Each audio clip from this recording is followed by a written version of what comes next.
Oh, no. There's plenty. Give him no, one of those yeah. black bottles. He'll love that one. Damn, dude. I'm just going to sit over here and eat these last 2 chicken nuggets. Go for it. Go for it. I'm telling you, you want to try the black. Once you go black, you know, Go on. it hurts quite a bit. It's honestly maybe the most painful thing I've ever experienced in my life. Oh, my mouth will never be the same. I know we're not supposed to carry over Patreon stuff into the regular show, but You can't breathe. from fabulous Las Vegas, Nevada, this is Pod Therapy. Real people, real problems, and real therapists. You can submit your questions anonymously at podtherapy.net or email us at podtherapyguys@gmail.com.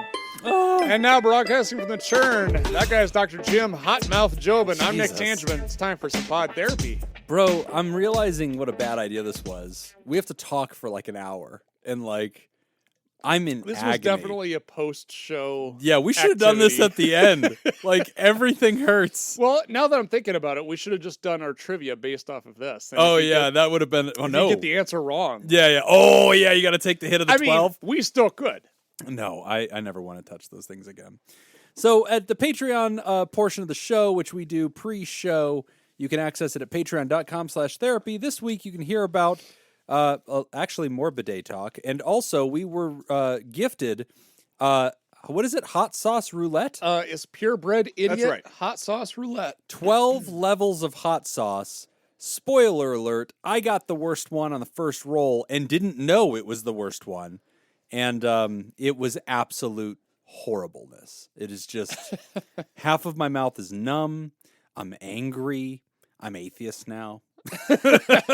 Just a lot happened. There is a whole game. There are instructions on the back. Oh. They have a card game. So we weren't supposed to use that pistol? I thought that was weird. Looking at it again, maybe we should have read the rules. Patreon.com. Well, no, basically, there's just a game that goes along with it. What we did was fine. Okay. I think we're fine. Yeah. I think it's fair to say we all lost. Yeah, that's right. Yeah. Except for Jacob. Oh, I he liked enjoyed it. his. Yeah, he got Jacob's fine. tasty Well, ones. Jacob didn't touch the 12. Fuck no! I watched you guys do it. I feel like we need to destroy the 12 for the good of humanity. Like, it shouldn't leave the studio. Oh, I feel Bro. like that's going to show up in some food that Jim eats at some My point. eyes hurt right now. It's hard to look around. Like, I don't know. I feel like I need a bath. Like, this is just I do kind of want some more chicken. though. everything hurts. I know. I'm sweating. That was the big mistake, is that I only got the 24 piece Yeah. chicken nugget. I should have definitely No. gotten I can go for another more one. was, chicken, That though. was more than Yeah. enough. They do have good chicken nuggets at They do. Popeyes. They though. do. It is the superior chicken nugget. Would you say Chick-fil-A or Popeyes has a better chicken nugget? I don't know. Chick-fil-A nuggets are worth it. I highly don't know. recommend. I got to go with Popeyes. They're worth the pain and suffering that it causes to our yeah. fellow people. Yeah. No, That's maybe what you not mean? that. Maybe not that. Yeah, maybe not the wholesale endorsement.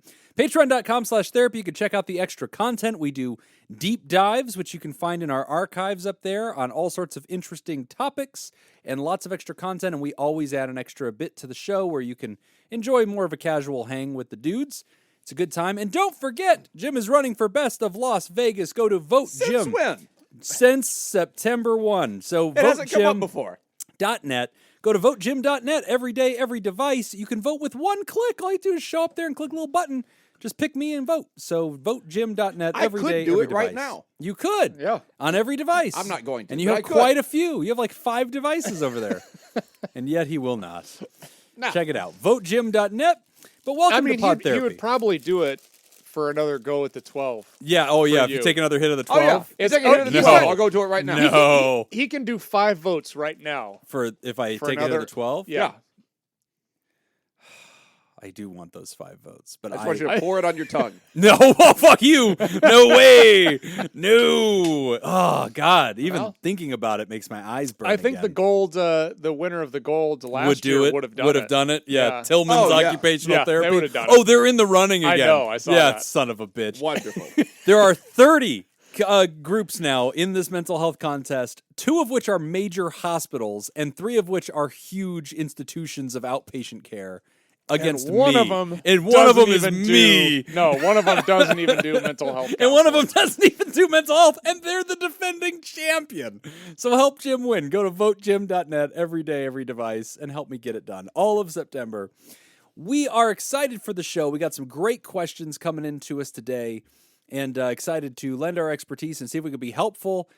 Spoiler alert, we may pass out halfway through the show because I'm rapidly losing consciousness from how spicy that Oh, game wow, was. it is easy. Just go to votejim.net. Click the button! He's literally showing me the phone, you son of a bitch. He just closed the browser. What a dick. It is very easy to get to that page, though. Yeah. Thank you for visiting. I hope next time you'll click and stay a while. All right, first question. Religious trauma from Scarlett. Hey, Nick and Jim. My question is about religious trauma. I've seen this phrase used quite a lot recently online and by friends. Guys, it is very hard to read this. Like, as I'm trying to speak, my mouth is rapidly salivating to heal the destroyed cells that are like in agony right You're doing good. Keep going. All right. Religious trauma. Seen this phrase used quite a bit online and by friends. Since the global panini, myself and others have been reflecting on our religious views and spiritual practices. I've been enjoying finding a new path for myself in paganism, and am happy to have left Christianity. I do not... Oh, thank you so much. What is this you're giving me? Ooh, furry friends, kangaroo, dairy milk. Oh, thank you. Yeah, a little milk chocolate for you. Is this from Old. Australia? Yeah. Oh, Cadbury Dairy I Milk just realized furry I had friends. those in the fridge. Oh, That'll- this is that'll help coming with the into heat. my mouth here in a minute. All right. I've found a path for myself in paganism and am happy to have left Christianity. I do not consider myself to have religious trauma. However, I know people who have come to realize more deeply how their strict religious upbringing had harmed their mindsets, their views about themselves, and how they process guilt and shame. Guys, my mouth hurts so bad. They are having to relearn a lot of things so that they can be who they want to be rather than what they are expected to be. I have two friends in particular, one raised Mormon and the other raised Catholic, where they are having to go through this and process their religious trauma. I understand that religious trauma is a pretty broad and not a real diagnosis, but I would like to know your thoughts on it. How is it handled in therapy? Are there resources for this that I could suggest to them? How do I best support them through this as a friend? Their anger is justified, but I don't want them to wallow in their anger either. I also don't want to put myself in the situation where I am trying to fix them. Thank you guys so much. Scarlett, my pronouns are she and her. I'm going to eat this chocolate while you try to answer this because my mouth's on fire. All right, Scarlett. I'm going to guzzle some eggnog over here. No, this is a really This is a good question. This is a really And good this question. is and here's something that's really interesting about this is that people can experience this on a lot of different levels. It's Yeah. not going to be Even the if you same. stayed in the faith or whatever, Right. you might Yeah, still I mean, have lots of exactly. There's people who I've heard of chocolate. are still in the faith and they would really relate to religious trauma. Mhm. Myself, A lot of people have moved into different faiths. Well, and myself as an example on the other end, I have left it, Right. and I wouldn't really say I have any kind of trauma from it. And so there's a whole range of experiences. So I think everybody's experience with this is valid, and a lot of it has to do with, how you were raised. You all right? I think he's inhaling the chocolate. You're supposed to eat it. Yeah, Chew it. God, he's really struggling over there. he is. It's so spicy. It still hurts. But everybody has, and I think that's the first important thing is to validate everyone's experiences with this. So, how does that come up in therapy? I think it can come up in a variety of different ways. Yeah. It can come up very, on the surface level, like this is something that just definitely happened, and there's effects that this person is still feeling from it. And then there's like below the surface ways that it still affects people, where I think sometimes religion kind of gets blamed for teaching kids good and bad things that are kind of normal things. Right. You know, or and- pathologizing yeah, something. pathologizing something that's just Yeah. a normal Or thing. demonizing. Thought crimes. You know, like, oh, I Right. shouldn't have this thought. Yeah. And it's stuff you like thought that person was sexy? Oh, Yeah. you know, you don't love God. Yeah, exactly. yeah. You know, and it's stuff like that they may not really associate with religion, but it was kind of growing up in that environment where Right. it was taught at a young age, so you don't really, it's not surface level. It's kind of, Right. but it has impacted the way that this person sees the world, how they interact with the world, how they perceive the world. So I Yeah. think that's one of the most common ways that it comes up. Definitely in sexuality. I think Yes. that's a huge component of it. So this is really, really common. And I see it a lot as a person who puts themselves out there as words like faith are attached to my profile. So when people are searching for therapist, when they read my stuff, it says, hey, you know, Jim comes from the Christian faith tradition. And so, okay, you know, and so there's a lot of people actually that come to me and they're like, hey, I picked you because I think you'll understand the religious trauma that I've been through. And that doesn't mean that they've left their faith, but it means they've been through things that have really left a dent on them. They know that I'll understand the history of that or kind of the inside baseball. But I think that this is a really profound thing. When we're treating it, it's very tricky. And I want to take a quick second to speak to all the student therapists out there, interns, other colleagues, or folks that are even thinking about pursuing the career. I have been one of the few people I know in the profession who has really believed and advocated for what I call religious literacy or religious competence. And by the way, there's a great book on that topic. If any of you are interested in just learning about religions and what they actually believe, Stephen Prothero wrote a book a long time ago called Religious Literacy. Really fun book. It has like a quiz in the beginning and the end to find out like how much do you actually think you know about all this stuff. But it's really important to understand people's actual faith teachings broadly, not any cartoon version of it, because that really teaches you a lot about their background.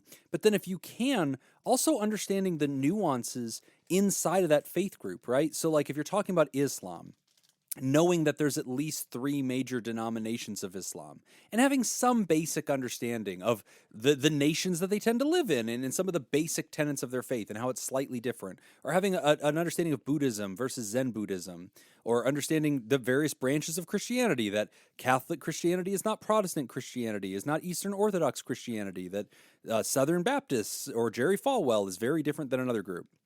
And just having some basic literacy about the world religions, especially major ones, Hinduism, even ones that are not, you know, particular to your nation or your jurisdiction.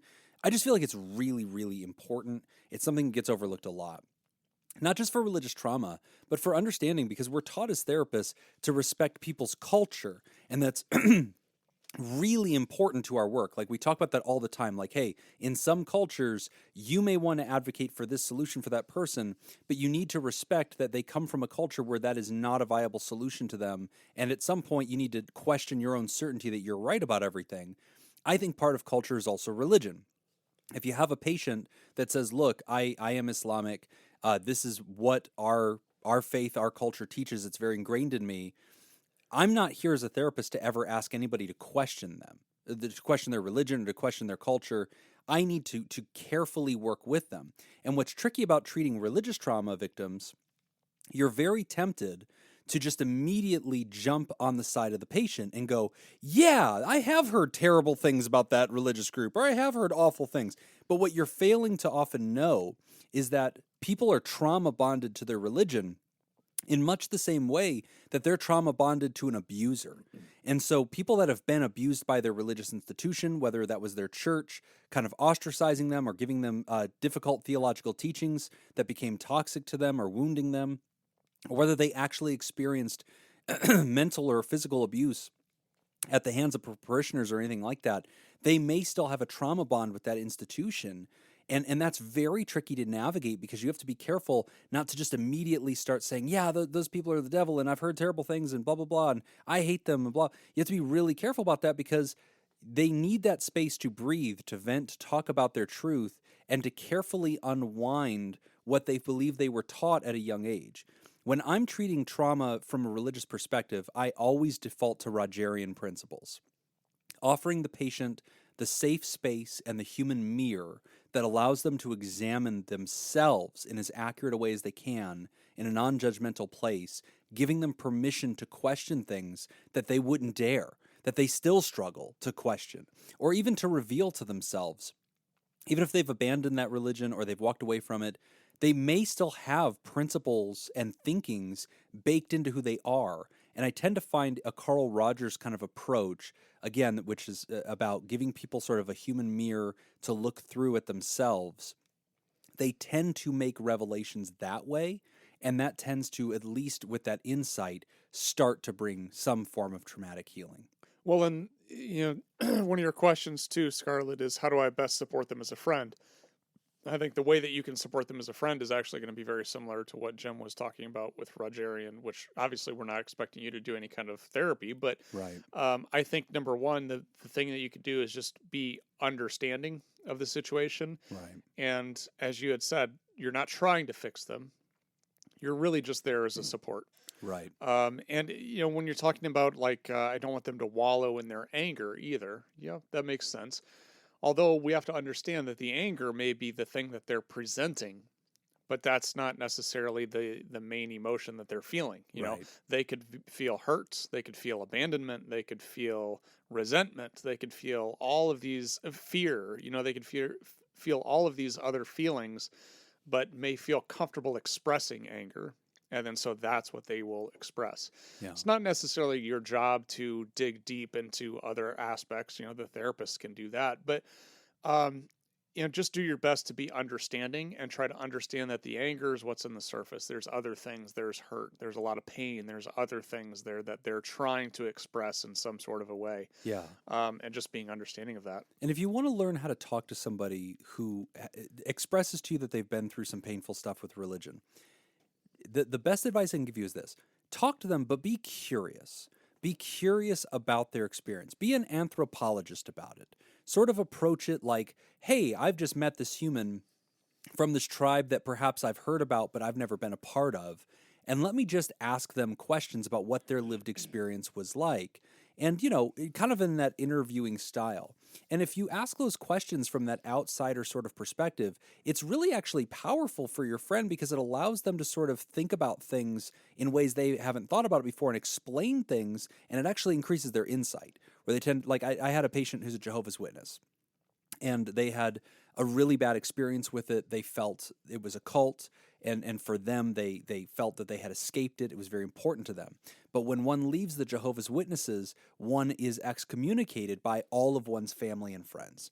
And so every member of this person's family could no longer talk to them or have any communication with them, which was devastating to this person.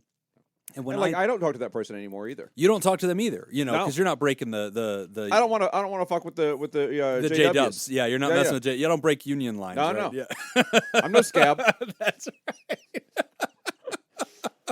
So yeah, this person was going through a lot. Now, I have a basic understanding of Jehovah's Witnesses, but I also don't pretend to know more than I do, and so I go straight to a default of curiosity. Let me learn. What was this like for you? Well, we don't celebrate, birthdays and holidays, and that's considered vanity. And okay, let's learn more about this. But as you learn what the theological teachings were of this group, you're really starting to learn what imprint of philosophy and psychology was given to this person. And to this day, that person may feel uncomfortable with things, even though they've rejected the teachings and even though they have certain sensibilities, or they might be fully reacting in 180 degrees, where now they're excessive about certain behaviors because they were told that these were bad, or they really spurn being controlled or being told in any way by a parental voice that they can or can't do something. I've had folks do that where they're very reactionary. And, again, that is part of the imprint of religious trauma. It's part of the reaction to it, that whenever you sense anything that reminds you of that religious feeling or that control, you violently overthrow it and kind of sprint in the other direction. All of these can be reactions to a religious past if it was unhealthy for you.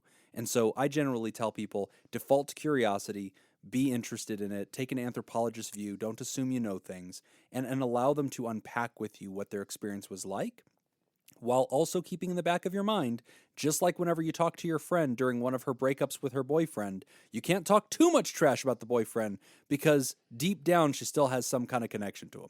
And that Also, if they get happen back here. together after you've talked all that trash, Then it's not gets going to work awkward. out. And that's often how it is with religion. Again, you're trauma bonded to it. And so if the other person starts talking trash about it, that's a problem because it's like, hey, you're not one of us. You are an outsider. I don't, even though I'm sitting here complaining about my tribe and what I grew up with, I might not necessarily welcome you also bashing on it because that feels different. If I'm commiserating with another XJW or X whatever, that's fine. But it's like you doing it seems mean-spirited. I can talk badly about my family. You right. can't talk badly. You can't about talk my family. badly, but yeah. Yeah. You tell me all these stories. I'm like, wow, that person sounds like a real bitch. Like, Hey, okay, you need back to off. bite your tongue, buddy. Yeah. Like who you are. I'm just agreeing with you, man. Yeah. Religion be like that. So, Scarlett, Now, great question. I do have a couple resources for you because you asked for some resources. Yes. One that I would plug here is recovering. Everybody poops. Everybody poop. Recoveringfromreligion.org is a very good resource, as well as the Secular Therapy Project. Oh, that's great. So you go to seculartherapy.org, and with that one in particular, one of the things that they do, because it is difficult sometimes to find a therapist that has competency in this area and that isn't going to, isn't affiliated with a religious organization. So you can go to seculartherapy.org and you can actually search in your area. You can find a therapist that's registered with this website. Oh, wow. And it's a very good resource. That's awesome. Great resources. So, Scarlett, awesome question. Really unique. I don't think we've ever had a question like that before. Gives us a chance to talk about a reality that a lot of people have experienced, but also the really important need for professionals to be competent about religion and, be able to at least have some literacy in what these people are sharing. If you don't have that, you are not culturally competent. Therefore, you shouldn't be practicing. It is a core skill. So please make sure that you've at least done your own research, looking into unbiased sources, treating it like an academic, being an anthropologist, trying to learn what groups of humans believe and how that might influence their thinkings and behaviors. That's really important. Did you suggest, I zoned out for a few minutes there. That's fine. Did you suggest that she be curious about her friend's religion? Yes. Good. Yeah. Take a curious position. Yeah. Just like asking I think being questions. curious and asking your friend to just explain their form of religion to you. Right. That's a nice way for people to work through things. Yep. And always be careful with your assumptions because you might be like, oh, you're this. That means this, that, and the other thing. It's like, no. Just keep be asking curious. questions. Be curious. You'll be better off that way. Yeah. Great question, Scarlett. We are going to take a quick break, and when we come back, we're talking about herbal remedies. There's an H in it, guys. There's an H. All right. Today's episode is brought to you by Smitty Scoop, Jake Schneider, Carolyn Albert, Kevin Chamberlain, Ben Stanley, Byler T, University Chef, Tess Miller, and Myra. And would you like to sponsor a show? Become a Therapy producer at patreon.com/therapy. I'll take herbal over pillow. Yeah, I agree. Yeah. Yeah. Yep. Or All right. reservoir. Oh, come on. That's the real way to say It it. is not. No, yeah. That is just wrong. It's not No. like- Come on. I'm giving you herbs. I think that's fine. I'm not Herbal giving you medicine. pillow or reservoir. This week's trivia theme in honor of our Therapy producers is Guinness World Record. All right. Ooh, 8. Beer? Uh, Yeah, 8. 8 is the a, 8 Guinness. Yep. That's the a, Minute. a woman in Minnesota has recently broken the record for the longest fingernails on a pair of hands. Okay. Closest without going over Her wins. pair of hands? Pair of hands. Her pair? Yes. Scissor her, hands? Her hair. She Yeah. broke the record for longest fingernails. Longest fingernails. Closest without going over wins. What, Oh, Price is Right. what is the combined length of all of her fingernails? Are we doing metric or imperial system? Imperial? Thank you. And is this 5 fingernails? Combined length? Combined length. Is That's this- stupid. That is- can't be the That's how they measured them. really. Combined length. And Well, now I guess that's how is you this get 'em all all in. 5 fingers? All 5 fingers. Is it all Okay. 10 or all 5? I'm 'Cause sorry, it's 10. pair. 10.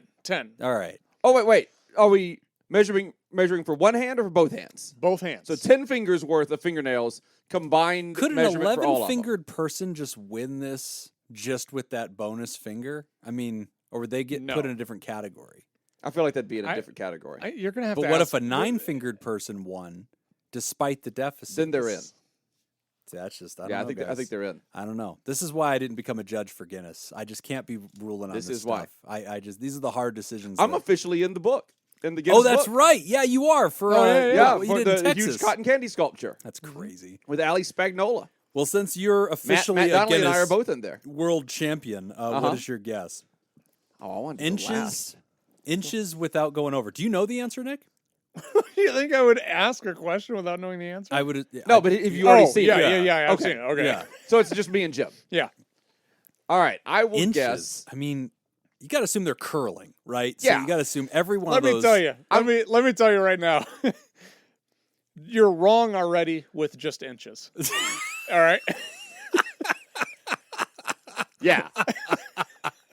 Yeah. Okay. Are we Aim giving a the little answer higher. in inches? What? Are we giving an answer in inches? What You form? can. I would say feet and inches. Yeah. Okay. Wow. Yeah. Is the correct answer. I'm thinking. I mean, see. an arm is like 1 foot, right? Your elbow to your wrist is like a foot. That's I a little will bit more than a say- foot. Feels like that's a No, foot. it's gonna be longer than that. Okay, I'll say 15 feet They have to brace. 6 inches. 15 feet, 6 inches. I'm going 15 and a half feet. 15 feet. Yeah. Off of 10 fingers. Go ahead. You're saying every one of those nails, Is longer than a foot. yeah, like That's what I'm saying. a foot and some change? Yeah. A foot is this long? Go It's like ahead. a sandwich? Give your answer. I We're don't just waiting know, on man. you. I'm just How trying many- to imagine a finger how many at sub the edge of a sub. sandwiches Yeah, I am is- using that as my measuring tool. I know you are. 100%. 100%. I am imagining a cold cut trio from Subway and a person's finger on one edge of it, and I'm asking I think myself, those are only 11 inches. oh, yeah, that's right. Didn't they get sued for that or something? Probably. I For don't the know. foot long bit? 15. So it's as close as you can without going over. Yes. What'd you say? 15 and a half feet. I'll take 15 3/4, please. Oh, you're going above me. Yes. Okay. Wait, is that how it works? Yeah. That's fine. Is that a good thing? That gives him everything under, and that gives me everything No. over. No. that gives me everything from 15 and a half to 15 and 3/4. Yeah. It's an asshole move. But Oh, you can do it. Okay, good. I did the asshole move. Yeah. That's what I Yeah. wanted to do. Okay. Okay, good. All Yeah. right. Yeah. 15 3/4, please. All right. Okay. Yeah. So Jim wins. Yes! But you really both lost. Oh. How far are we off? 42 feet 10 and 42 feet 10 inches. My first instinct was to say 30 feet. Whoa. And it still would have been way short. Whoa. When she stands up, her arms are kind of like her hands have to be up by her shoulders because the fingernails go all the way Dude, down to the ground. how swole are her arms to be able to lug those bad boys around? I don't think fingernails are that heavy. Oh, they have to be, man. 30 feet? of- 42 feet. What is that stuff called? Enamel? Is that what it is? No, it's just hair. No, it's not. Yeah, fingernails are like same. It's the same chemical composition as your hair, right?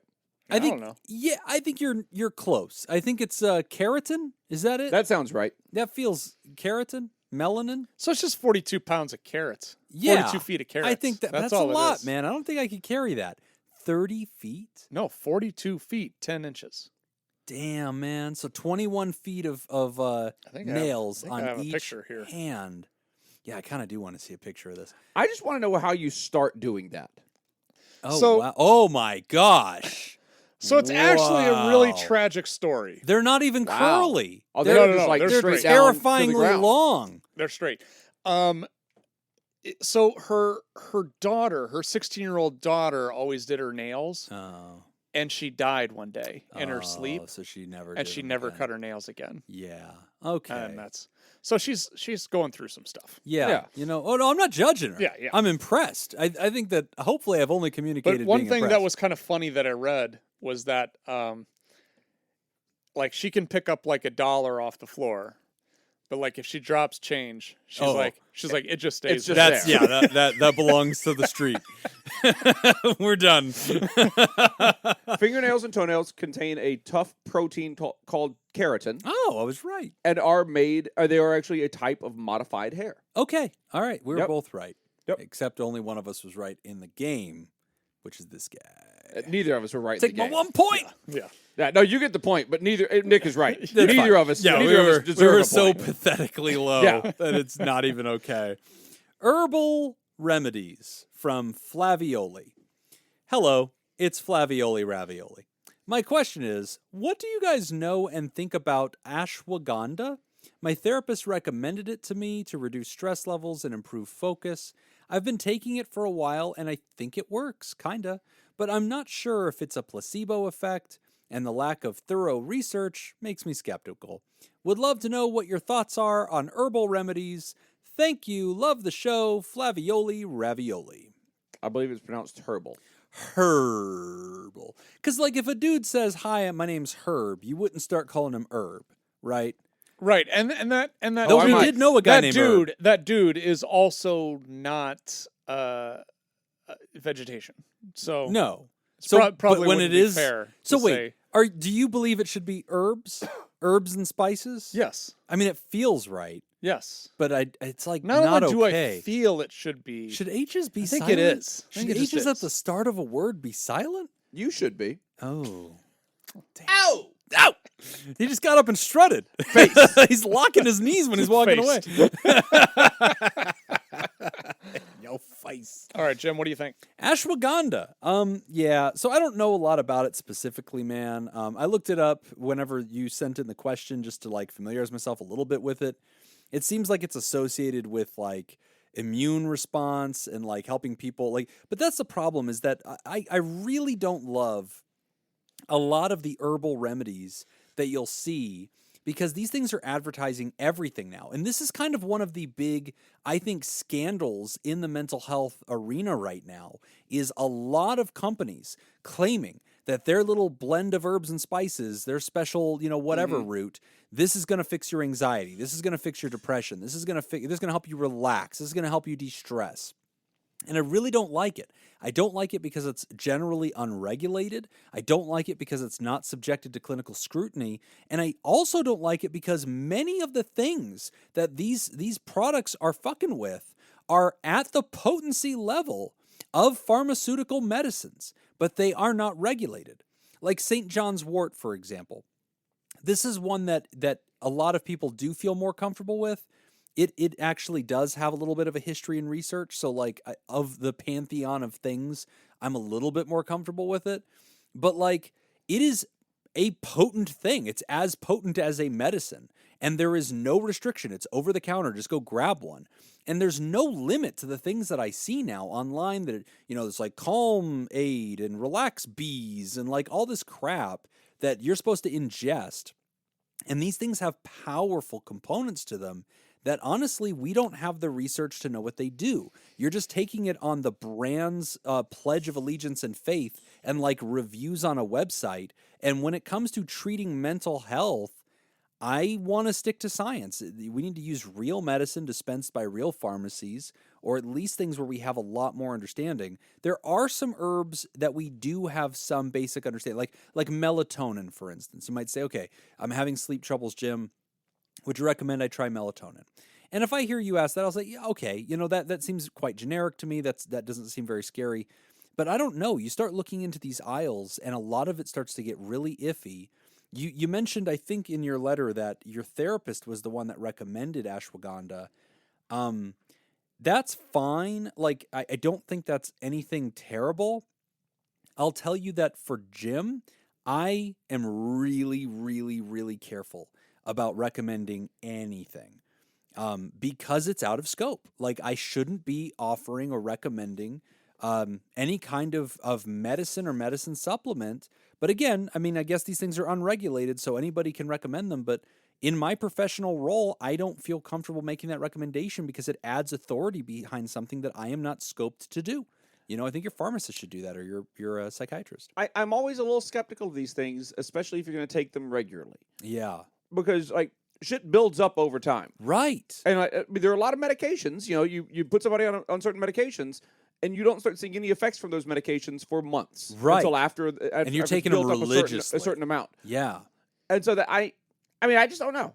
That happened to my dad. It might be great. My He dad took a medication. So he was taking vitamin B, and my dad was like really going through. This was over a decade ago, but he was going through like this really big supplements phase, and he was taking tons of vitamin B, I think it was, and all of a sudden he's like going to see rheumatologists because he had such joint pain. Oh. And he was like, oh my gosh, I'm having like really bad early onset severe arthritis, and he went to the different professionals, and they were like, yeah, man, like this is pretty serious. Like he could barely get out of bed. It was really bad. And then at one point, one of his rheumatologists like asked him, what medicines are you taking? He's like, none. You know, I'm a healthy man. I exercise a lot. Like, I don't understand.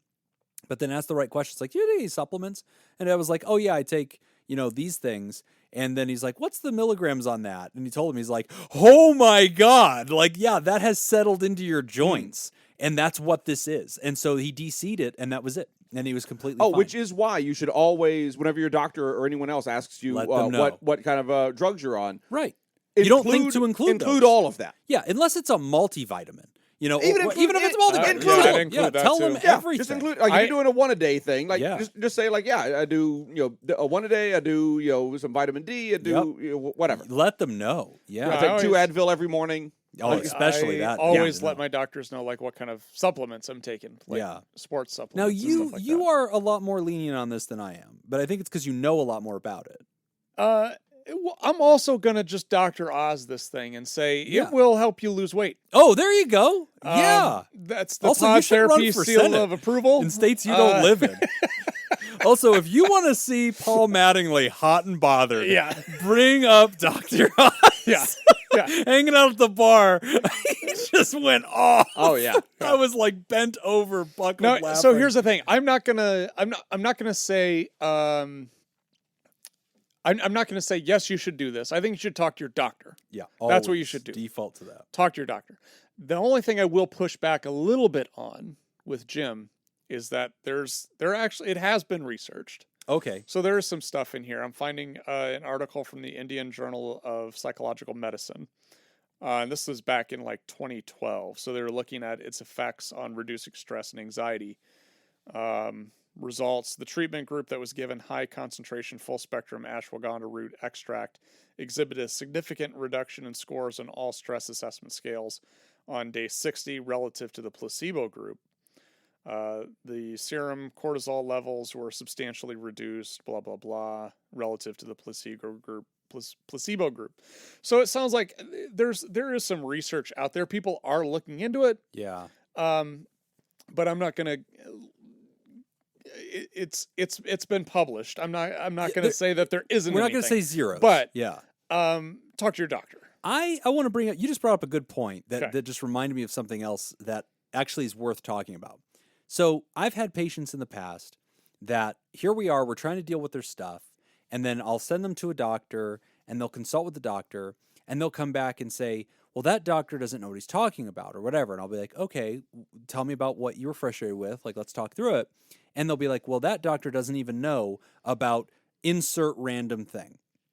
I'd be like, what are you talking about? Like, well, he doesn't keep up with the research because there's, an article about this in, Nature, in like like you just said, like the Indian Times or whatever, like Indian Psychology Today. Journal of Psychological Medicine. Yeah, in one particular research journal, and I found it in the Googles, and I can't believe that this person who's a prescriber doesn't know this. This is clearly science. And boy, do I have mixed feelings about people doing their own clinical research. That is laborious thing to do. Sure, absolutely. Now, can I also throw in? Yeah. Because this is also relevant. Yeah. I didn't do a Google search.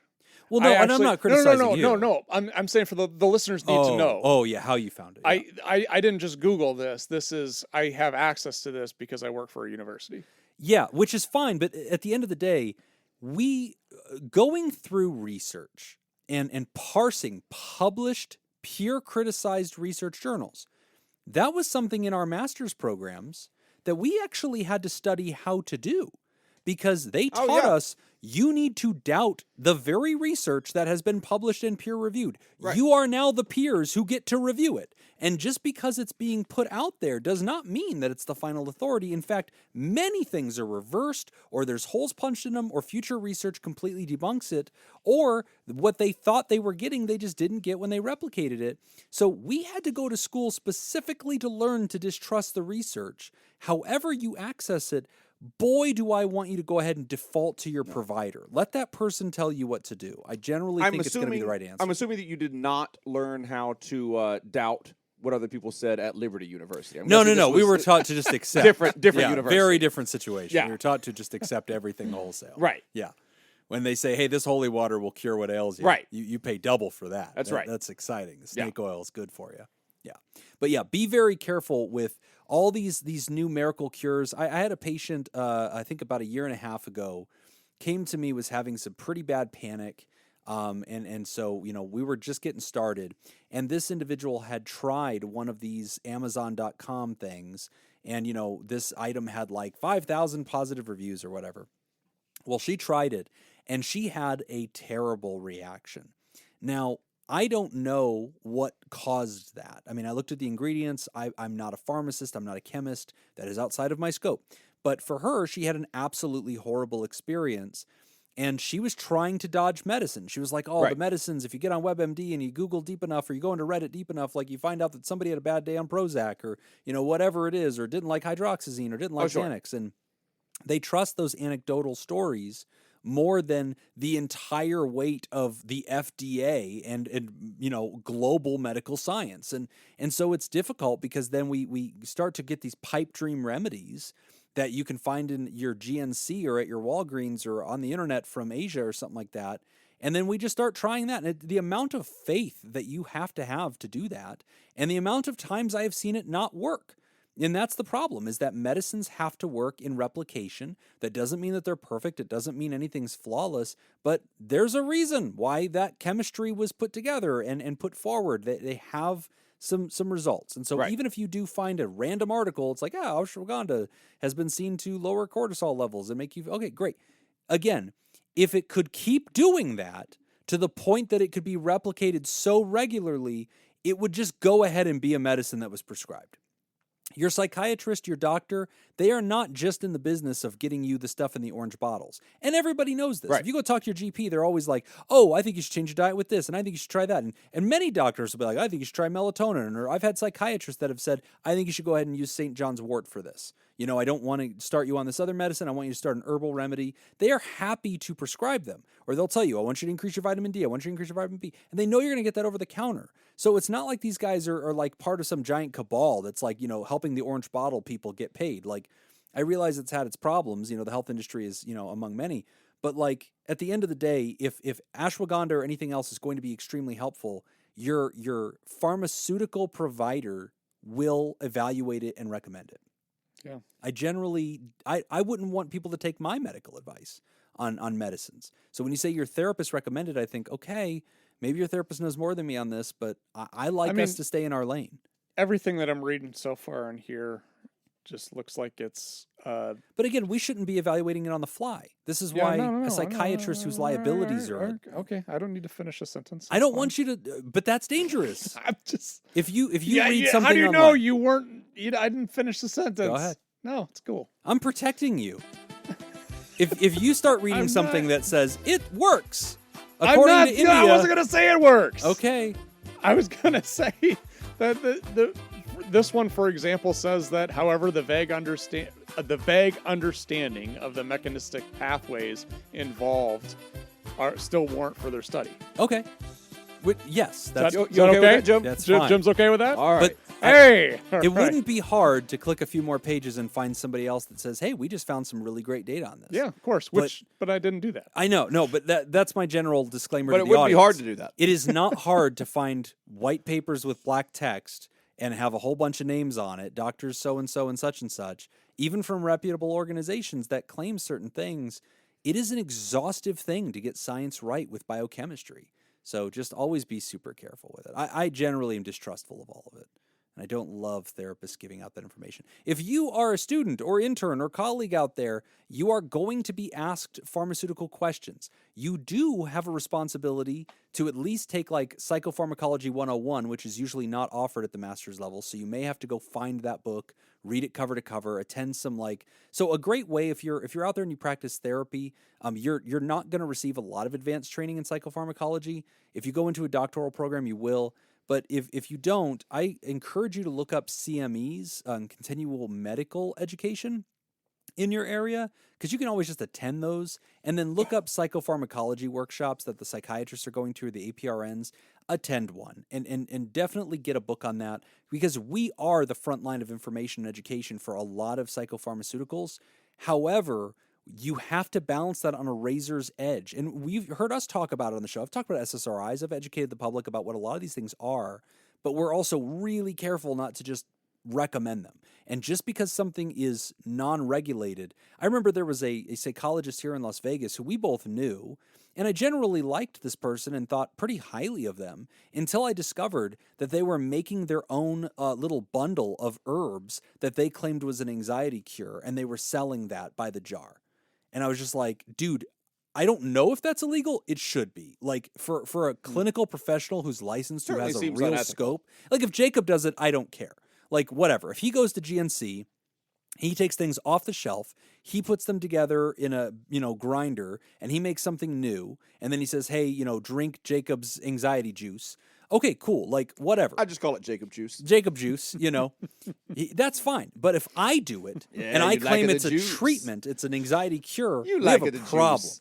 Anyway, we're going to take a quick break. And when we come back, we're going to talk about relationship OCD. You're listening to Pod Therapy. Today's episode is brought to you by Smitty Scoop, Jake Schneider, Carolyn Albert, Kevin Chamberlain, Ben Stanley, Byler T, University Jeff, Tess Miller, and Myra. And if you would like to sponsor a show, you can become a therapy producer at patreon.com/therapy. Our second trivia question having to do with the Guinness Book of World Records. Closest without going over. What is the record for the most people crammed into a Mini Cooper? I will go first since I screwed Jacob last time. The most people crammed into a Mini Cooper. All right, this is that car from the Italian Job, right? Yes. Okay. That thing's very small. Mini is right there in the name. I think it's a 4-seater, isn't it? I believe so. It might not even be a 4-seater. It's I think it's a coupe. It's definitely a coupe. So there's only 2 doors. I'm going to say, well, it doesn't say how big the people are. Because I guess you get a lot of kids in there. Okay. No, yeah. I mean, it is a Guinness Book of World Records, so there's probably there's rules. Yeah. Right. So I'm sure they're going to have a minimum size. Yeah. There's a bunch of jockeys in there. You could probably go pretty far. I'm going to say 10. I don't feel like you're getting a lot more than 10. Oh, that feels low. And a Mini Cooper, that man? feels low. That's like the size of this table. I don't know. A Mini Cooper's pretty small. I want to just say 11 and fuck you. You can. I mean, I did it, Turnabout's fair play. I feel like I'm definitely going to win this. All right, let's see. You think 10's low? I think 10's low. If you could get 5 in there, it'd be pretty impressive. I'm going to give you a window. Because I'm a nice guy. Because you're a gentleman. Yeah. 20. Oh, no, that'll never happen. So you what think... What are we betting? You just threw the game. All right, what are we betting? I say some... shot at number 12? Number 12 shot at number 12. No, I'll never do it again. Right on the tongue. No way, I can't right do it, on the man. tongue. I'm going to have nightmares as it is. Oh, no. I'm just now recovering, but my nose hurts. This is like, you've started sounding a little normal in the last few minutes. You should probably keep number 12 in the studio, and that should just be our eternal punishment. Like when you lose bets. Fine. You take a dip of that. Fine. Are we betting? You no, got a bet? Not number 12. I won't do that. I'll give you my PhD before What's a bet? Again. What are we betting? You're at 10, I'm at 20. All right, bar tab? Bar tab it is. All right. Okay. So just so I understand, if it's Less than 12, 20, I got it. If it's 12, Jim wins. Okay. Well, but if it's 9, then neither of us would get it. Okay. So you got 10 to 20, and he's got over No, I've 20. got 10 to 19.9. 10 to 19. That's right. So that is correct. You have if there are like half people. Yeah. Like, that's my jurisdiction. If somebody like drew and quartered. Yeah. and put an arm in there. That's right. That doesn't count. You got to round to the nearest whole person. All right. Okay, here we go. The answer is 27. Whoa! Oh. 27? And the lights. There go the lights. Fantastic. It's like a lightning storm in here every time he does that. 27. That is surprising. That is pretty surprising.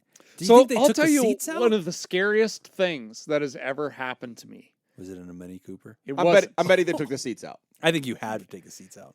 when and I was the engine. when I was a kid and on the playground. We had one of those long slides that curled around, and it was covered. Yeah. And what kids would It was do a every tube. once in a while, tube. What kids would do is they would plug the hole down at the bottom, so somebody would get down you'd be there, stuck and in then they'd it. just sit there, and you get like. And we the kids must build have up had, in there? To me, it felt like 20 kids in there. Oh man, It was probably And 4. It was and you probably get jammed 4. in Yeah. pretty good, And, right? Just yeah. feet and elbows And- everywhere. Yeah, and I just started panicking. Oh, Right. Like yeah. I just started screaming. Like Oh, it was that's like rough. it was like being buried alive. Like Oh, I just could not. man. Oh yeah, that'd be handle that. unpleasant. That is Yeah. So that I imagine sponsor the show, Mini Cooper. those people. And that's what it's like to drive a Mini Cooper. I mean, I don't know. There's room for 27 people in there.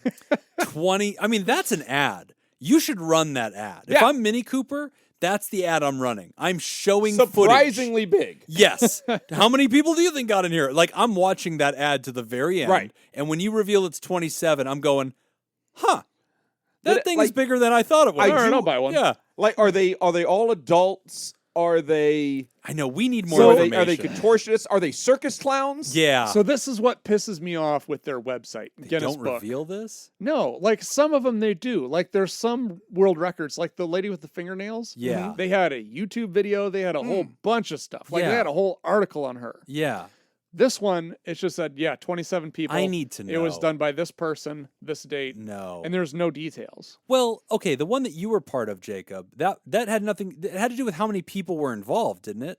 No. It was the size of the structure. The size of the structure, yeah. Okay, If it had been one person or 20 people, it didn't matter. it was the size of the thing that we were making. Okay, yeah, I think the size of the people really matters here because I mean they're. Well, just looking through their website, they regulate a whole bunch of stuff. Yeah. Like there's rules for but all if they sorts do of stuff. that, they should let you know what it is. What the rules are, yeah. I don't know. I don't know. We can look up ashwagandha in 5 seconds and find the controversy, but we can't figure out. Oh, how I just found a get YouTube 28. video Yes. of the Mini Cooper. Oh, that's very important. All right. We need to know that. All Oh, right. these are adult women. It's all women, Okay. but these are adult women. It looks like, I can't quite tell, but it looks like they took the seats and everything out of the car. I feel like that's cheating. There's And- also people being put into the boot, Trunk? into the trunk. Yeah, Really? Did they take the engine out and use That's the what I was front wondering hood? too. Yeah. I I don't mean, why think so. not? Why is that sacred? Does it have to still run? I mean that would be a rule. I feel like that should be a If rule. that's the case, that would be a rule. It should be an operable vehicle. It can't be Yeah. the shell of the vehicle. Right. And they should have to drive from LA to New York. Yeah, easily. Yeah. They should have to do the cannonball run. Yeah, that's right. With one dude just. Oh, there's like a guy or a couple of guys like lifting them in, and then like helping like shove people in, like compacting Oh them. God, Oh, I'm no. panicking just thinking Oh. about Oh, whoever's it in the does not bottom. look pleasant. Dude, can you imagine being like pretty deep in the center of that thing, and like they're just working their way Oh, through? and they had to be able to close the doors. They closed the doors. It's cramped, I think, once you get to the 6th person. So if you're like the person who's sitting in the middle of this thing and you're like, your knees are on your chest, you're holding on, trying to be like a tiny little ball of a human. If you're the 6th person and that's your spot, there's 21 more people or 22 more people coming in all around you on the dashboard, and Right. you got to stay right there. No. And that's dangerous. I tell you, they put all these women in that car, and then shut the doors, and then like quick celebration, and then they get in there and open Done. the doors Yeah. fast. yeah. And they're like physically pulling them out. Right, and they pull out 22 dead bodies. Right. And Oh my God! in I'm watching it memoriam. too. Yeah, Oh, it's the no. Guinness Book of World Records in memoriam. Oh, of hell Mini no. Cooper. Are you watching the video? Yeah. Nick is out. You No, are. I'm That's out. a Although hard some no. of them look like they're contortionists, like they look Like I feel like that's possible. I'm betting they're flexible. Yeah. You know, but can Guinness regulate that? Can they say you can't be a person of unordinary ability? No. That can't be regulated. You have to be an average Joe. Look, I have an idea. All right, hear me out. Jacob knows everybody in this town, and a great many of them work for Cirque du Soleil. We could beat this Mini Cooper thing. If we do it in Vegas, I just watched the video. I'm not sure that there is physically more room. really? Yeah. Even with contortionists? Yeah. Damn. I'm skeptical. I'm skeptical that it was possible for them to get a single body in addition to what they All put right, in new plan. We get a Mini Cooper decal. there. Okay. We put it on a Ford On a van. cargo van. Yeah, on an E300. On a double-decker bus. We got 75 people in there. And they're seated comfortably. Yeah. Or just put people through a meat grinder. I think that's another way. If we liquefy them, there's no rules on that. You know, does the car have to run? Do the people have to be alive? You know, these are the questions America wants to know. I mean, if you put a person through a meat grinder, are they still a person? Yeah. Think about it. Yeah, it's a really deep Think thought. about it, Joe. Yeah. If you reconstruct the boat, is it still the same boat? You know? And where's the soul? You know? I mean, does that count? In the Mini Cooper. I like to think it is. Yeah. Yeah. Every Mini Cooper has a human soul. Yes. Because they are possessed by Satan. Relationship OCD from Gabby. Hello, Nick, Jacob, and Jim. My boyfriend. Correct order. Yes, thank you. My boyfriend Mark and I are in our early 30s and have been dating for about a year. We've been thinking about moving in together, which feels both exciting and terrifying to me. On the one hand, Mark is one of the most thoughtful, intelligent, adventurous, and driven people I've ever met, and I really admire him and trust him. He frequently encourages me to try new things and supports me when I'm feeling unsure of myself. He also has an extremely technical, specialized, high-stress job that requires some degree of perfectionism, and sometimes I feel that perfectionism spilling over into his personal life. I recently began to notice that I'm often on the receiving end of some of the collateral damage of his perfectionist traits. For example, if I park my car with my tires slightly turned in one direction, he will make me repark my car to straighten them out. When we cook together, he tends to micromanage the tasks I'm doing or the order in which I'm doing them. I get really annoyed and sometimes offended when he does things like this, but I try to reframe it as a side effect of his perfectionism, which is so necessary for him to do his job well. Our leases for our individual apartments will be up in a couple of months, so we need to decide soon if we are going to move in together. Lately, I've been obsessing over the things he does that bother me, wondering if we're emotionally close enough to take this next step in our relationship, worrying about whether I'll feel trapped once we live together, and asking myself if his controlling behavior is just a quirk I can learn to live with or something more malignant. I've had these thoughts many times over the past year, but now they've reached a crescendo to the point that it's consuming most of my waking hours, and I have a hard time focusing at work or when I'm out with friends. Yesterday, I was scrolling through Instagram and came across a post that mentioned relationship OCD. After reading some articles about what that is, it started to really resonate with my thought patterns. Honestly, it was comforting to find out that enough people struggle with constant relationship doubts for it to warrant its own diagnosis.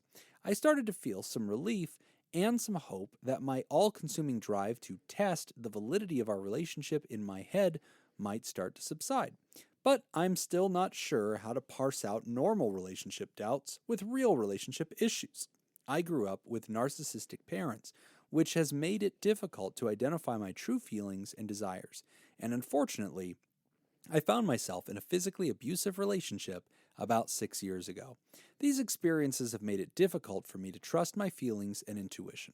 Could you shed some light on what normal doubts and struggles may look like in a healthy relationship? Thanks, Gabby. Pronouns are she and her.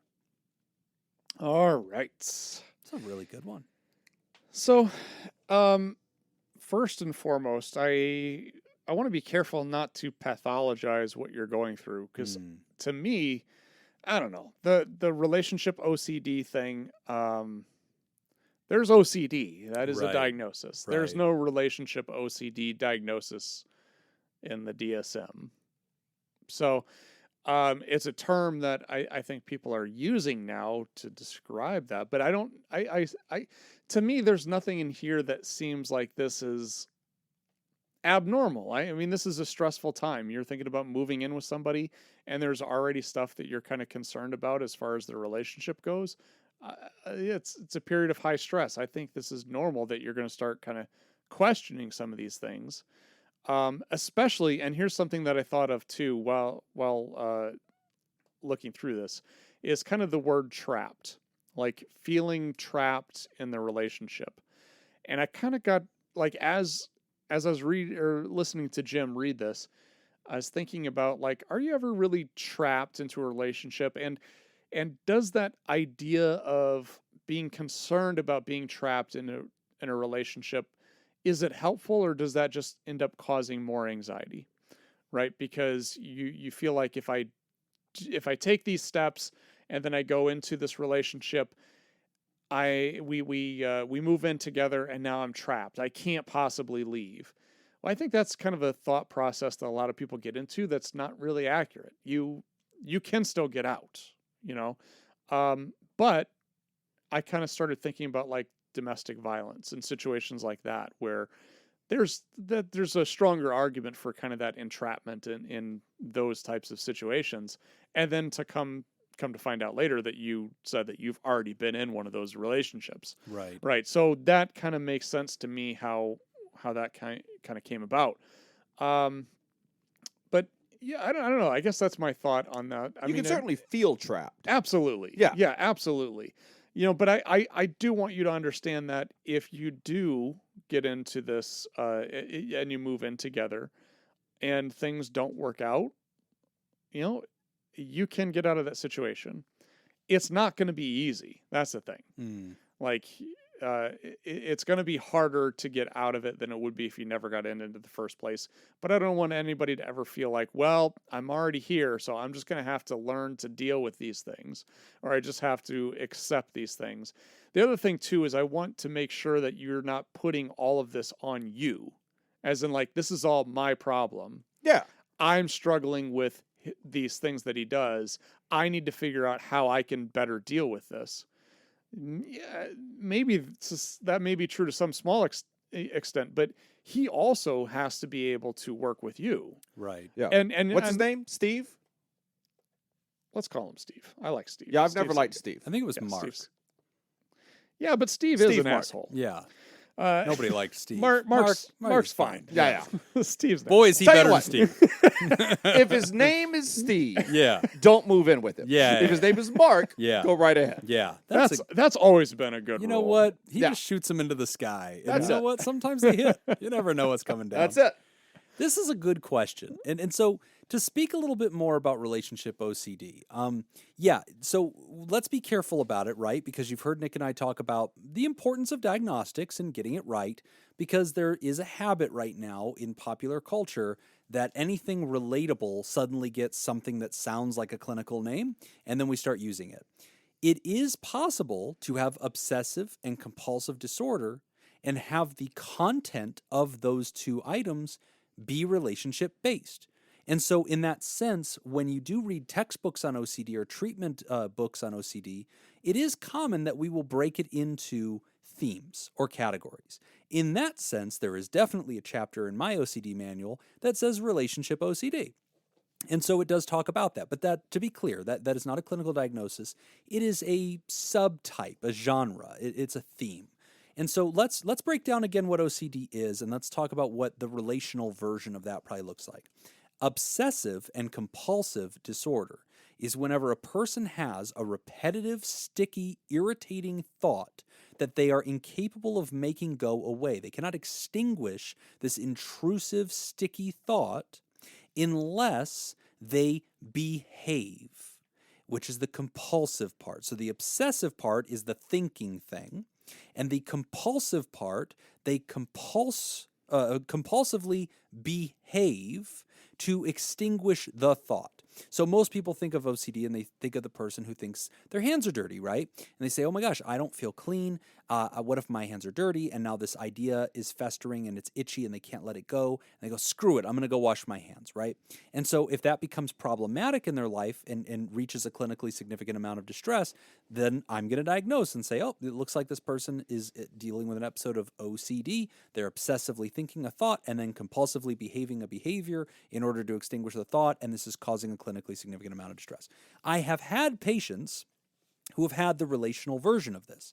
And I've seen all sorts of variations of it. I've seen the one where, do I really love this person? And now I'm having that obsessive thought, do I really love them? And then like they have to test that, or they have to do something, or they need reassurance. That's another one too. The thought being, are they going to leave me? Are we meant to be together? Do I really love them? And then seeking reassurance from them, from me, the therapist, from a mother, from a friend, from anybody, checking in, going onto the internet, needing to compulsively reassure themselves that everything is okay, that they really love this person, or that they are meant to be together, or whatever. That's another obsessive thought I've seen is, are they the one? Are we supposed to be together? Is it destiny? I just kissed them and didn't feel anything. Is the connection gone? Is the chemistry gone? What's going on with this? Are they cheating on me? Do they care about somebody else? Are they only with me to be a friend, or whatever? If these thoughts start going round and round and round in the person's head, then they may start behaving in compulsive ways, like reassurance seeking or taking certain behaviors that allow them to be free of the pain of that thought. So yes, OCD can happen and be relationally based. So what I'm hearing in this question, Gabby, is where you're saying, look, that's what it feels like for me, because here I am. I find myself obsessively thinking about all the flaws, which, by the way, is another variation I've seen where people fixate on flaws. They feel like they're constantly noticing them, and it obscures their vision of everything else that's going on. And then they need to compulsively do something or behave in a way or change the relationship or consider breaking up or whatever it is that allows them to, escape these feelings. This causes some people to become the quote-unquote runners, where they obsessively keep thinking something's wrong with the relationship, and then they keep running away, from the relationship, breaking up, suddenly just not committing, and that's their compulsive behavior. So in this case, is this diagnosable? Again, we don't diagnose in the show, we educate. But I think in this case, sure, I can see you saying, look, I obsessively am fixating on the fact that he's a perfectionist, and I'm obsessively considering all the things about that annoy me, and now this is causing me to fear moving in together. If a person was experiencing OCD, proper disorder, right? The way that therapists treat that is using ERP, which is exposure and reaction processing, I think is the P. And what that means is we intentionally expose the person to things that are triggering them, and we deal with, through usually CBT techniques, but we deal with the discomfort of that exposure without going back to our compulsive behavior. So the person, we go outside, we put our hands in the dirt, right? And now we lift our hands and we look at them and we feel dirt on our hands and we think about germs and we think, oh God, I have to wash these off right now. And we try to sit there for 1 extra minute than we would have otherwise. And what are we doing? We're increasing the ability to stress tolerate the trigger and the exposure. Now, in your case, it's difficult because what are we going to do? Ask you to spend more time with your boyfriend and experience his perfectionist tendencies and try to manage them a little bit longer. You're able to do that. The problem is that you're obsessively worrying, is moving in together the wrong choice? Is this the wrong person? It's not necessarily the perfectionism that's your trigger. Your trigger is moving in together. And so the thing that I would probably want you to do is expose yourself to longer and longer intervals of being at his house or having him stay with you, going on a long vacation, doing entire weekend stays in a hotel, going and staying at his house for a week or whatever, having him come over to your house. All of this leading up to some of these decisions you have to make, I would want to expose you to those triggering situations and seeing if you can stress tolerate that for extended periods of time. That is how we start to peel away the obsessive thinkings to get to that point you wanted, which is to reveal the difference between, what we're calling an aggrandized or inflated worrying system versus what you're calling real relationship issues. Your question was, how do I figure out those two? My answer would be exposure. I would want to expose you for longer periods of time to the things that irritate you and see if that allows you to pare back between the difference between the things that are real and these things that, may just be a phase, just a fictional component. So my answer to that might just be, would you be having these thoughts, these obsessive thoughts, if you weren't moving in together? Right? Because, I mean, if that's the case, then couldn't we make the argument, or at least there'd be evidence to support the argument that this isn't just relationship OCD, we're going through, like, this is a stressful time. This is a big decision, right? You know, so, like, you know, if we're talking about, I don't know, like, I can't think of any other better example than the one that she provided, which is just that, like, you know, things could be going great. You know, yeah, we've got our problems. They're not that big of a deal. We work them out.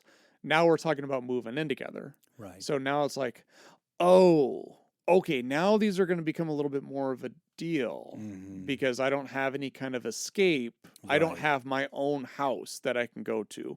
I don't have my own place where I can go to and kind of relax. So now these smaller issues are going to become bigger. Right. I don't necessarily see that as a relationship OCD thing. Right. I think to me, that seems like a normal response to a stressful if somebody's life micromanaging event. how you cook or like your parking job, Yeah. I imagine living with them is going to be a unique thing. I mean, I do that to Laura, but I do it in a very healthy way. Yeah, Sure. of course. Right. You're a therapist. Don't burn that book like that. Yeah. You call that goose stepping? Let me show you. Yeah. So I think that you're right. Laura is an actual Nazi. Yeah. Sorry. Inside joke explained. There we go. There you go. That solves that. But the other thing too, that again, like, I appreciate the letter, and Gabby, I do think there's a lot of stuff here that you can do, that you can kind of think about, process, and work on. But I also just really want to make sure that you understand that this isn't 100% on you either, right? This is still a relationship. This is still 50-50. Yeah. And, you know, there's things that, like, example, like with the parking the car and the micromanaging of stuff, like, I hear you say that, and then I also hear you say, yeah, but this is a good thing. He needs this for his job, right? Yeah, that may be true. There are traits that we have that make us good at our jobs that maybe are not good in relationships. Yeah. Right. And it's not the other person's responsibility to change that. It's not your responsibility to change that. It's his responsibility to be able to create those boundaries, right? Yeah. The qualities that make you a good drill sergeant make you a bad boyfriend. Yeah. I'm very stoic. Okay. I stay very calm and relaxed, which has been helpful. Even as your face was melting from hot sauce. Yeah, it's no big deal. You tried your best to seem It just wasn't that unaffected. hot. Wasn't that hot? Please take a dip of it. Yeah, that has helped me a lot in my job as a counselor and doing therapy, because then I don't react to things. Right. I keep everything on the client and not about me. Right. Has been very helpful. Has been detrimental in relationships. Right. And that has been Laura's big complaint with me, is that I'm so stoic that I don't react to things. And it's kind of frustrating. It's not her job to accommodate me. It's my job to understand, okay, this is what she needs in this relationship, so I need to do a better job of being more emotional or displaying more emotion. Also, I mean, this is a big step in a relationship. Moving in with someone is a big step in a relationship. Right. This is a fine topic and a fine thing to talk to a couples counselor with. It is. I yeah. mean, just it is. I mean, this is a conversation that you probably kind of want to have anyway. Yeah. And go to hear my issues and hear things that I would like for us to talk about and for us to address. And I mean, and having a couples counselor there with you, I think this is a really fine thing to do with a couples counselor. Yeah. Or at a minimum, I think it could be cool if you and Mark get. I would recommend the OCD workbook. You buy that from Amazon. I think it's like $12, And I like that because, again, it's not just for people who have OCD, though it will teach you a lot about it. It's for anybody that has struggled with some of these tendencies. And to be honest, it sounds like Mark has struggled with these tendencies. He's the one that's like, I can't go into the store because your wheels aren't straight. Right. I can't eat this meal because you didn't put the pepper and the salt in at the right time in this sequence of things. Like, and again, I'm not diagnosing the man. I'm just saying, certainly he would relate to some of what the book would teach, and perhaps both of you need to sit down and say, hey, let's both do a better job of like not allowing these itchy thoughts to cause us to be unpleasant to our partner, right? And that's probably something that each of you could look at and go, okay, we have a lot to learn before we live together.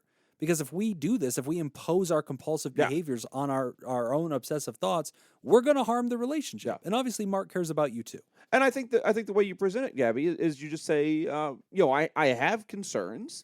Based on the experiences that I've had in my life and everything, I'm a little nervous about this. This is something that I'm interested in doing, but I am a little nervous about it, and so I want to address some of these things, some of these issues that I do have. Perfect. And so let's just go do this. Yeah, we're moving in together. It's a big step. Yeah. Neither of us should pretend that we're fully qualified for that. I love you, and I want to make sure it's great.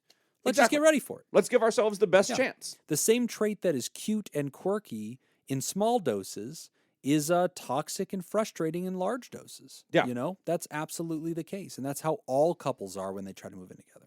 But I think that all three of us are reassuring you, Gabby, that if you're having these fears of catastrophizing and imagining worst-case scenarios, Nick said it first, and I think he made a good point, we can reverse all of this, right? And so we don't have to be afraid that like you're throwing your life away by taking a chance. If you guys get an apartment together, there's some small financial risk to that. If it absolutely crumbles and it just isn't working out and you guys need to separate and you found out you were better when you weren't living together, great. You guys will break a lease. You'll be out a little bit of money, and then you'll just reposition. It's not a forever thing.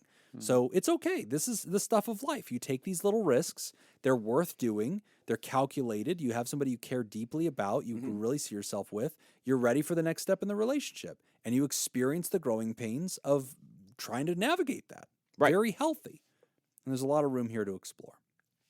All right, we are at the end of the show. Want to remind you that this show is made possible by all those who go to patreon.com/therapy and contribute at any level. And those folks get to access extra content that comes along with every episode, as well as deep clinical dives on a variety of topics, which you can access on the page, patreon.com/therapy, just by clicking the hashtag deep dives. There's also lots of interviews, a catalog of interviews up there with experts in a variety of different areas related to mental health. Lots of goodies that have just compiled over the years, and you can access that whole library, as well as access our Discord, which is available to all patrons of the show, and that is a place to live chat with other community members. It's encouraging, it's nurturing, and from time to time you'll see Nick and I pop on there as well, and rarely, once in a blue moon, the unicorn of Jacob. It's a special day. It's a shadow of you just see it in a glimmer off to the side. If you look directly at me, I'm not there. He's not. That's right. You'll suddenly see through him. Yeah, it's very strange. You can only see me out of your peripheral vision.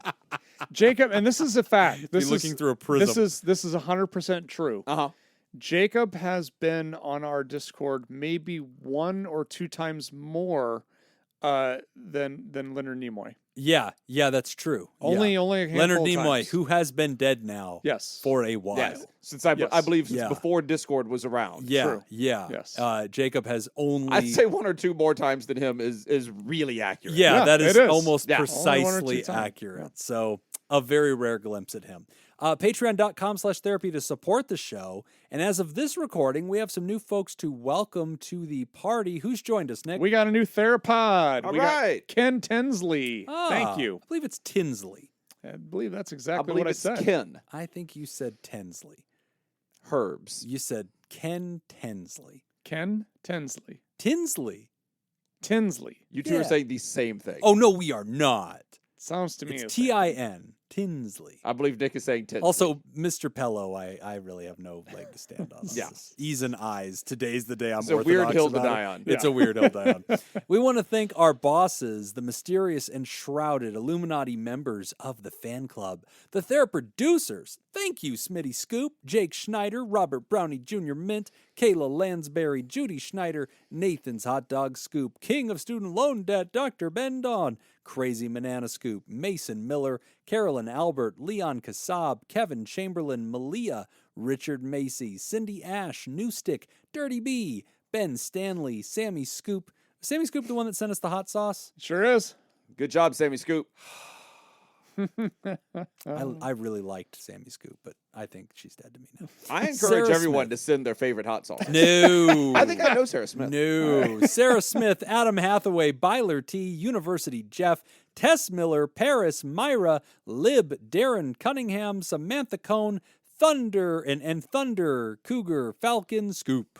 And if you'd like to hear this episode uncut and unedited And why wouldn't you? and enjoy our spontaneous side projects, go to patreon.com/therapy. And thank you for supporting mental health. Don't forget to go to votejim.net every day, every device. Help me win my white whale, the golden trophy of Best of Las Vegas. And that is all the time that we've got for this week's session. I want to thank our landlords, Matt Mattingly's Ice Cream Social Podcast. And thanks to all of you, except for Sammy, who helped us out today. No thank yous to Sammy. Thank you, Sammy. Do you want to submit a question to the show? Ask anonymously at podtherapy.net or email us at podtherapyguys@gmail.com. I'm Nick Tangible. Jobin. Thanks, and we'll see you for your appointment next week. Therapist Eat that formerly sauce. known. Eat that sauce. Never again. I wonder how that one compares on hottest sauces. Honestly, It's got to be way up there, man. there was a big difference between 11 and 12. I still hurt. 11 at It's been 2 11, hours. 11 had some hit, but it wasn't that bad. It was pretty good. It's an order of 12. magnitude.